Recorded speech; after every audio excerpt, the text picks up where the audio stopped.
Selamat pagi adik-adik kelas 9. Pada video pembelajaran kita hari ini, kita akan membahas tentang beragama sebagai tanggapan atas karya keselamatan Allah. Sebelum memulai pembelajaran kita, marilah kita awali dengan doa.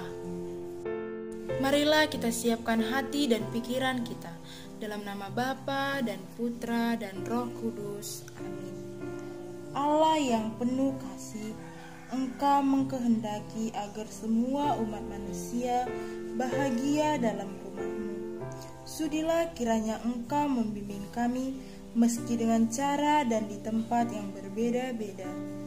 Bantulah kami agar lebih mampu memahami dan menghayati ajaran agama kami dan menjadikannya sebagai pedoman hidup sehari-hari.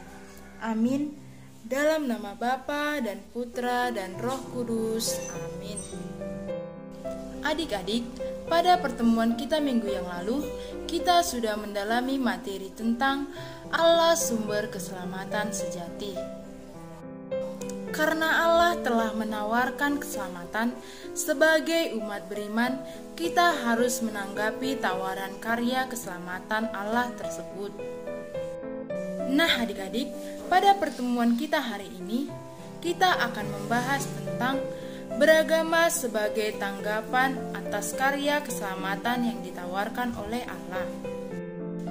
Dalam Injil Lukas 9 ayat 14, kita dapat memahami pandangan gereja tentang hidup beragama. Yang pertama ialah tempat-tempat ibadah orang beragama. Yang kedua ialah alasan orang memeluk agama. Yang ketiga ialah hidup beragama yang benar.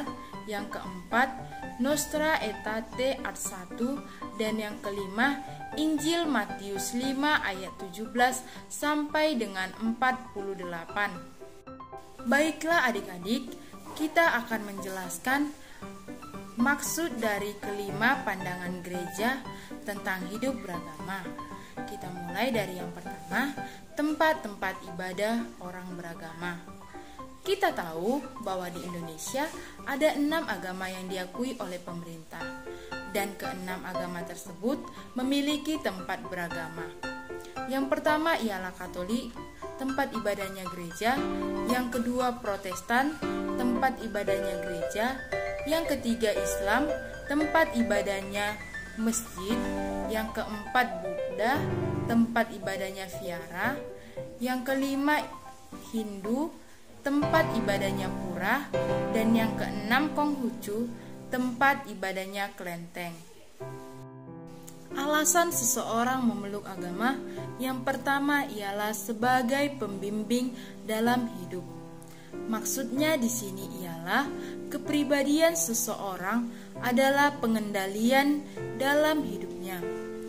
Pengendalian tersebut mencakup segala unsur pengalaman, pendidikan dan keyakinan yang didapat seseorang manusia sejak ia kecil. Yang kedua ialah penolong dalam kesukaran. Maksudnya di sini orang yang kurang beragama atau yang disebut lemah imannya akan menghadapi cobaan atau kesulitan dalam hidupnya dengan rasa pesimis atau tidak memiliki harapan. Bahkan cenderung menyesali hidup dengan berlebihan dan menyalahkan semua orang. Hal ini akan berbeda dengan orang yang beragama dan teguh imannya. Dengan keteguhan iman, seseorang akan menerima setiap cobaan dengan lapang dada. Yang ketiga ialah penentram batin. Jika seseorang tidak percaya akan kebesaran Allah, tak peduli orang itu kaya atau miskin, pasti akan selalu merasa gelisah dalam hidupnya. Di mana orang yang kaya akan takut kehilangan harta kekayaannya karena akan habis atau dicuri orang lain.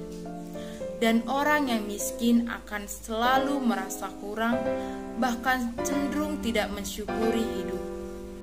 Yang keempat, sebagai pengendali moral.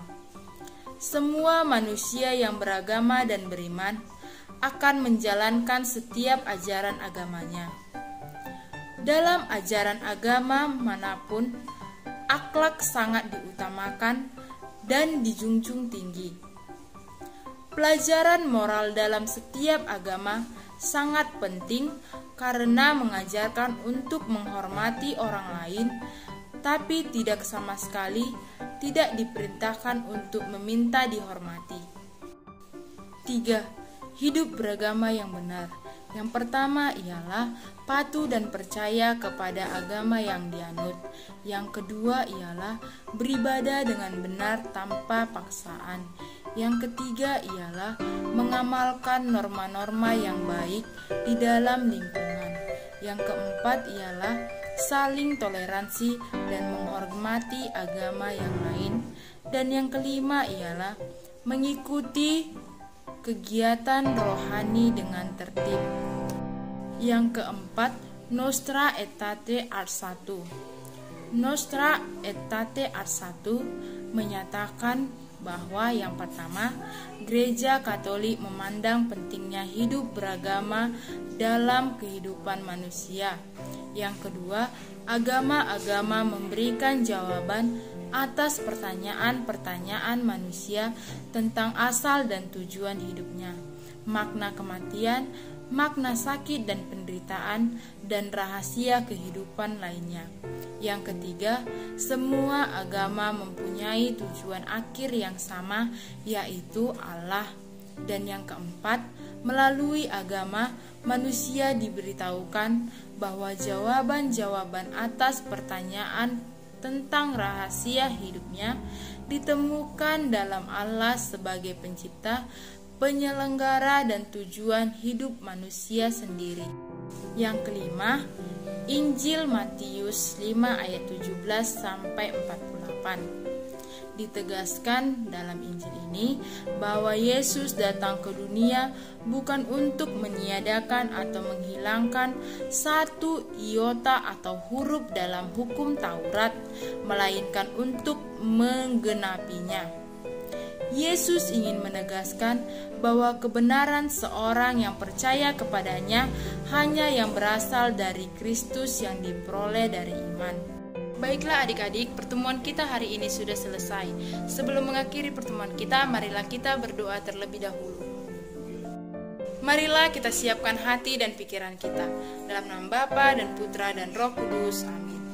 Allah Bapa kami, Engkau telah mengajarkan kepada kami untuk menjalankan praktik hidup yang benar.